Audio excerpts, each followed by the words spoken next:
शांति। 6 जून 2021। बाप दादा के अव्यक्त मधुर महावाक्य।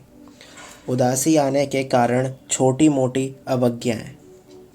आज बेहद के बड़े ते बड़े बाप, ऊंचे ते उच्च बनाने वाले बाप अपने चारों ओर के बच्चों में से विशेष आज्ञाकारी बच्चों को देख रहे हैं। आज्ञाकारी बच्चों तो सभी अपने को समझते हैं, लेकिन नंबरवार है। कोई सदा आज्ञाकारी और कोई आज्ञाकारी है सदा नहीं है। आज्ञाकारी की लिस्ट में सभी बच्चे आ जाते हैं, लेकिन अंतर ज़रूर है। आज्ञा देने वाला बाप सभी बच्चों को एक समय पर एक ही आज्ञा देते हैं, अलग अलग भिन्न भिन्न आज्ञा भी नहीं देते हैं। फिर भी नंबरवार क्यों होते हैं? क्योंकि जो सदा हर संकल्प व हर कर्म करते बाप की आज्ञा का सहज स्मृति स्वरूप बनते हैं, वह स्वतः ही हर संकल्प, बोल और कर्म में आज्ञा प्रमाण चलते, और जो स्मृति स्वरूप नहीं बनते उनको बार बार स्मृति लानी पड़ती है। कभी स्मृति के कारण आज्ञाकारी बन चलते और कभी चलने के बाद आज्ञा याद करते हैं, क्योंकि आज्ञा के स्मृति स्वरूप नहीं। जो श्रेष्ठ कर्म का प्रत्यक्ष फल मिलता है, वह प्रत्यक्ष फल की अनुभूति न होने के कारण कर्म के बाद याद आता है कि यह रिजल्ट क्यों हुई। कर्म के बाद चेक करते तो समझते हैं जो जैसी बाप की आज्ञा है उस प्रमाण ना चलने के कारण जो प्रत्यक्ष फल अनुभव हो वह नहीं हुआ। इसको कहते हैं आज्ञा के स्मृति स्वरूप नहीं है, लेकिन कर्म के फल को देखकर स्मृति आई। तो नंबर 1 है सहज स्वतः स्मृति स्वरूप आज्ञाकारी, और दूसरा नंबर है कभी स्मृति से कर्म करने वाले और कभी कर्म के बाद स्मृति में आने वाले। तीसरे नंबर की तो बात ही छोड़ दो। 2 मालाएं हैं, पहली छोटी माला है, दूसरी बड़ी माला है। तीसरों की तो माला ही नहीं है, इसलिए 2 की बात कर रहे हैं। आज्ञाकारी नंबर 1 सदा अमृत वेले से रात तक सारे दिन की दिनचर्या के हर कर्म में आज्ञा प्रमाण चलने के कारण हर कर्म में मेहनत नहीं अनुभव करते, लेकिन आज्ञाकारी बनने का विशेष फल बाप के आशीर्वाद की अनुभूति करते हैं। क्योंकि आज्ञाकारी बच्चे के ऊपर हर कदम में बाप दादा के दिल की दुआएं साथ हैं, इसलिए दिल की दुआओं के कारण हर कर्म फलदायी होता है। क्योंकि कर्म बीज है और बीज से जो प्राप्ति होती है वह फल है। तो नंबर 1 आज्ञाकारी आत्मा का हर कर्म रूपी बीज शक्तिशाली होने के कारण हर कर्म का फल अर्थात संतुष्टता, सफलता प्राप्त होती है। संतुष्टता अपने आप से भी होती है और कर्म के रिजल्ट से भी होती है, और अन्य आत्माओं के संबंध संपर्क से भी होती है। नंबर 1 आज्ञाकारी आत्माओं के तीनों ही प्रकार की संतुष्टता स्वतः और सदा अनुभव होती है। कई बार कई बच्चे अपने कर्म से स्वयं संतुष्ट होते हैं कि मैंने बहुत अच्छा विधि पूर्वक कर्म किया, लेकिन कहाँ सफलता रूपी फल जितना स्वयं समझते हैं उतना दिखाई नहीं देता, और कहाँ फिर स्वयं भी संतुष्ट, फल में भी संतुष्ट, लेकिन संबंध संपर्क में संतुष्टता नहीं होती है। तो इसको नंबर 1 आज्ञाकारी नहीं कहेंगे। नंबर 1 आज्ञाकारी तीनों ही बातों में संतुष्टता अनुभव करेगा। वर्तमान समय के प्रमाण कई श्रेष्ठ आज्ञाकारी बच्चों द्वारा कभी कभी कोई आत्माएं अपने को असंतुष्ट भी अनुभव करती है। आप सोचेंगे ऐसा तो नहीं है जिससे सभी संतुष्ट हों, कोई ना कोई असंतुष्ट हो भी जाते हैं, लेकिन वह कई कारण होते हैं। अपने कारण को ना जानने के कारण मिसअंडरस्टैंड, गलतफहमी कर देते हैं। दूसरी बात, अपनी बुद्धि प्रमाण बड़ों से चाहना, इच्छा ज़्यादा रखते हैं, और वह इच्छा जब पूर्ण नहीं होती तो असंतुष्ट हो जाते। तीसरी बात, कई आत्माओं के पिछले संस्कार, स्वभाव और हिसाब किताब के कारण भी जो संतुष्ट होना चाहिए वह नहीं होते। इस कारण नंबर 1 आज्ञाकारी आत्मा का व श्रेष्ठ आत्माओं द्वारा संतुष्टता ना मिलने का कारण होता नहीं है, लेकिन अपने कारणों से असंतुष्ट रह जाते हैं। इसलिए कहाँ कहाँ दिखाई देता है कि हर एक से कोई असंतुष्ट है, लेकिन उसमें भी मेजॉरिटी 95% के करीब संतुष्ट होंगे, 5% असंतुष्ट दिखाई देते। तो नंबर 1 आज्ञाकारी बच्चे मेजॉरिटी तीनों ही रूप से संतुष्ट अनुभव करेंगे और सदा आज्ञा प्रमाण श्रेष्ठ कर्म होने के कारण हर कर्म करने के बाद संतुष्ट होने कारण कर्म बार बार बुद्धि को मन को विचलित नहीं करेगा कि ठीक किया व नहीं किया।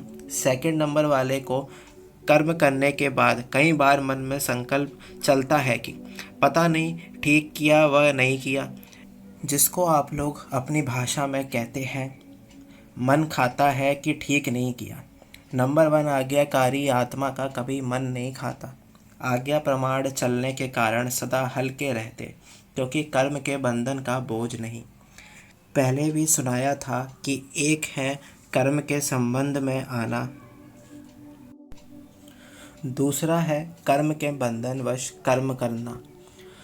तो नंबर 1 आत्मा कर्म के संबंध में आने वाली है, इसलिए सदा हल्की है। नंबर 1 आत्मा हर कर्म में बाप दादा द्वारा विशेष आशीर्वाद की प्राप्ति के कारण हर कर्म करते आशीर्वाद के फल स्वरूप सदा ही आंतरिक विल पावर अनुभव करेगी, सदा अतीन्द्रिय सुख का अनुभव करेगी, सदा अपने को भरपूर अर्थात संपन्न अनुभव करेगी। कभी कभी कई बच्चे बाप के आगे अपने दिल का हालचाल सुनाते क्या कहते हैं, ना मालूम क्यों आज अपने को खाली खाली समझते हैं। कोई बात भी नहीं हुई है, लेकिन संपन्नता व सुख की अनुभूति नहीं हो रही है। कई बार उस समय कोई उल्टा कार्य या कोई छोटी मोटी भूल नहीं होती है, लेकिन चलते चलते अनजान व अलबेलेपन में समय प्रति समय आज्ञा के प्रमाण काम नहीं करते हैं। पहले समय की अवज्ञा का बोझ किसी समय अपने तरफ खींचता है, जैसे पिछले जन्मों के कड़े संस्कार स्वभाव कभी कभी ना चाहते भी अपने तरफ खींच लेते हैं। ऐसे समय प्रति समय की हुई अवज्ञाओं का बोझ कभी कभी अपने तरफ खींच लेता है। वह है पिछला हिसाब किताब, यह है वर्तमान जीवन का हिसाब, क्योंकि कोई भी हिसाब चाहे इस जन्म का चाहे पिछले जन्म का लग्न की अग्नि स्वरूप स्थिति के बिना भस्म नहीं होता। सदा अग्नि स्वरूप स्थिति अर्थात शक्तिशाली याद की स्थिति, बीज रूप लाइट हाउस माइट हाउस स्थिति सदा ना होने के कारण हिसाब किताब को भस्म नहीं कर सकते हैं। इसलिए रहा हुआ हिसाब अपने तरफ खींचता है। उस समय कोई गलती नहीं करते हो कि पता नहीं क्या हुआ, कभी मन नहीं लगेगा याद में, सेवा में, व कभी उदासी की लहर होगी। एक होता है ज्ञान द्वारा शांति का अनुभव, दूसरा होता है बिना खुशी बिना आनंद के सन्नाटे की शांति। वह बिना रस के शांति होती है। सिर्फ दिल करेगा कहाँ अकेले में चले जाए बैठ जाए। ये सब निशानियां हैं कोई ना कोई अवज्ञा की, कर्म का बोझ खींचता है। अवज्ञा एक होती है पाप कर्म करना व कोई बड़ी भूल करना, और दूसरी छोटी छोटी अवज्ञाएं भी होती हैं, जैसे बाप की आज्ञा है अमृत वेले विधि पूर्वक शक्तिशाली याद में रहो। तो अमृत वेले अगर इस आज्ञा प्रमाण नहीं चलते तो उसको क्या कहेंगे, आज्ञाकारी या अवज्ञा।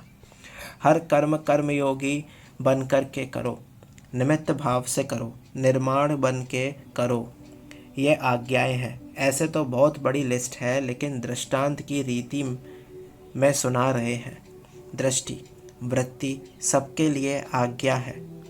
इन सब आज्ञाओं में से कोई भी आज्ञा विधि पूर्वक पालन नहीं करते तो इसको कहते हैं छोटी मोटी अवज्ञाएं। ये खाता अगर जमा होता रहता है तो ज़रूर अपनी तरफ खींचेगा ना। इसलिए कहते हैं कि जितना होना चाहिए उतना ही नहीं होता। जब पूछते हैं ठीक चल रहे हो तो सब कहेंगे हाँ, और जब कहते हैं कि जितना होना चाहिए उतना है तो फिर सोचते हैं। इतने इशारे मिलते नॉलेजफुल होते फिर भी जितना होना चाहिए उतना नहीं होता। कारण पिछला व वर्तमान बोझ डबल लाइट बनने नहीं देता है। कभी डबल लाइट बन जाते, कभी बोझ नीचे ले जाता। सदा अतीन्द्रिय सुख व खुशी संपन्न शांत स्थिति अनुभव नहीं करते हैं। बाप दादा के आज्ञाकारी बनने की विशेष आशीर्वाद की लिफ्ट के प्राप्ति की अनुभूति नहीं होती है। इसलिए किस समय सहज होता, किस समय मेहनत लगती है। नंबर 1 आज्ञाकारी की विशेषताएं स्पष्ट सुनी। बाकी नंबर 2 कौन हुआ जिसमें इन विशेषताओं की कमी है, वह नंबर 2 और दूसरे नंबर माला के हो गए। तो पहली माला में आना है ना, मुश्किल कुछ भी नहीं है। हर कदम की आज्ञा स्पष्ट है। उसी प्रमाण चलना सहज हुआ या मुश्किल हुआ, आज्ञा ही बाप के कदम है। तो कदम पर कदम रखना तो सहज हुआ ना। वैसे भी सभी सच्ची सीताएं हो, सजनियां हो, तो सजनियां कदम पर कदम रखती है ना, यह विधि है ना। तो मुश्किल क्या हुआ। बच्चों के नाते से भी देखो, बच्चे अर्थात जो बाप के फुट स्टेप पद चिन्ह पर चलें, जैसे बाप ने कहा ऐसे किया। बाप का कहना और बच्चों का करना, इसको कहते हैं नंबर 1 आज्ञाकारी। तो चेक करो और चेंज करो।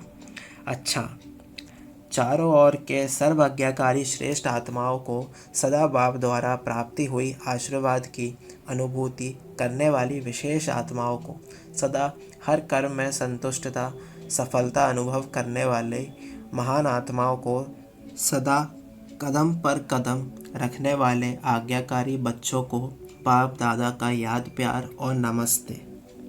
हम रूहानी बच्चों की रूहानी माता पिता बाप दादा को याद प्यार, गुड मॉर्निंग, नमस्ते नमस्ते, शुक्रिया बाबा शुक्रिया। पार्टियों से अव्यक्त बाप दादा की मधुर मुलाकात। फर्स्ट पॉइंट, सदा अपने को रूहानी यात्री समझते हो।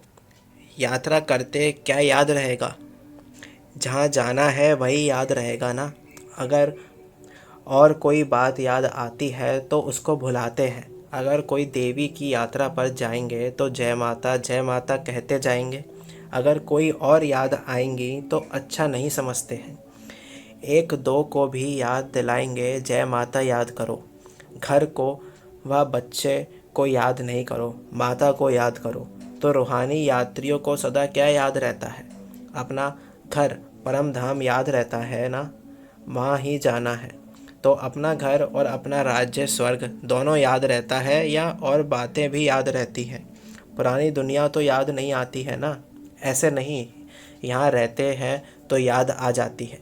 रहते हुए भी न्यारे रहना, क्योंकि जितना न्यारे रहेंगे उतना ही प्यार से बाप को याद कर सकेंगे। तो चेक करो, पुरानी दुनिया में रहते पुरानी दुनिया में फंस तो नहीं जाते हैं। कमल पुष्प कीचड़ में रहता है, लेकिन कीचड़ से न्यारा रहता है। तो सेवा के लिए रहना पड़ता है, मोह के कारण नहीं। तो माताओं को मोह तो नहीं है। अगर थोड़ा धोतरे पोतरे को कुछ हो जाए फिर मोह होगा। अगर वह थोड़ा रोए तो आपका मन भी थोड़ा रोएगा, क्योंकि जहाँ मोह होता है तो दूसरे का दुख भी अपना दुख लगता है। ऐसे नहीं उसको बुखार हो तो आपको भी मन का बुखार हो जाए। मोह खींचता है ना। पेपर तो आते हैं ना, कभी पौत्र बीमार होगा, कभी धोत्रा, कभी धन की समस्या आएगी, कभी अपनी बीमारी की समस्या आएगी। यह तो होगा ही, लेकिन सदा न्यारे रहे, मोह में ना आए, ऐसे निर्मोही हो। माताओं को होता है संबंध से मोह और पांडवों को होता है पैसे से मोह। पैसा कमाने में याद भी भूल जाएगी। शरीर निर्वाह करने के लिए निमित्त काम करना दूसरी बात है, लेकिन ऐसा लगे रहना जो ना पढ़ाई याद आए ना याद का अभ्यास हो, उसको कहेंगे मोह। तो मोह तो नहीं है ना। जितना नष्टो मोहा होंगे उतना ही स्मृति स्वरूप होंगे। कुमारों से कमाल करने वाले कुमार होना क्या कमाल दिखाएंगे। सदा बाप को प्रत्यक्ष करने का उमंग तो रहता है, लेकिन उसकी विधि क्या है। आजकल तो यूथ की तरफ सबकी नज़र है। रूहानी यूथ अपने मनसा शक्ति से, बोल से, चलन से ऐसे शांति की शक्ति अनुभव कराएं जो वह समझें कि यह शांति की शक्ति से क्रांति करने वाले हैं। जैसे जिस्मानी युद्ध की चलन और चेहरे से जोश दिखाई देता है ना, देखकर ही पता चलता है कि यह युद्ध है। ऐसे आपके चेहरे और चलन से शांति की अनुभूति हो, इसको कहते हैं कमाल करना। हर एक की वृत्ति से वाइब्रेशन आए, जैसे उन्हों के चलन से, चेहरे से वाइब्रेशन आता है कि ये हिंसक वृत्ति वाले हैं। ऐसे आपके वाइब्रेशन से शांति की किरणें अनुभव हो, ऐसी कमाल करके दिखाओ। कोई भी क्रांति का कार्य करता है तो सबका अटेंशन जाता है ना, ऐसे आप लोगों के ऊपर सबका अटेंशन जाए, ऐसी विशाल सेवा करो। क्योंकि ज्ञान सुनाने से अच्छा तो लगता है, लेकिन परिवर्तन अनुभव को देखकर अनुभवी बनते हैं। ऐसी कोई न्यारी बात करके दिखाओ। वाणी से तो माताएं भी सेवा करती हैं, निमित्त बहनें भी सेवा करती हैं, लेकिन आप नवीनता करके दिखाओ जो गवर्नमेंट का भी अटेंशन जाए। जैसे सूर्य उदय होता है तो स्वतः ही अटेंशन हो जाता है ना, रोशनी आ रही है, ऐसे आपके तरफ अटेंशन जाए, समझा। वरदान। थकी व तड़पती हुई आत्माओं को सिद्धि देने वाले खुदाई खिदमतगार भव। आत्माओं की बहुत समय से इच्छा व आशा है निर्वाण व मुक्तिधाम में जाने की। इसके लिए ही अनेक जन्मों से अनेक प्रकार की साधना करते करते थक चुकी हैं। अभी हर एक सिद्धि चाहते हैं, ना कि साधना। सिद्धि अर्थात सद्गति। तो ऐसे तड़पती हुई, थकी हुई प्यासी आत्माओं को प्यास बुझाने के लिए आप श्रेष्ठ आत्माएं अपने साइलेंस की शक्ति व सर्व शक्तियों से 1 सेकंड में सिद्धि दो, तो तब कहेंगे खुदाई खिदमतकार। स्लोगन। कमज़ोर संस्कार ही माया के आने का चोर गेट है, अब ये गेट बंद करो। ओम शांति।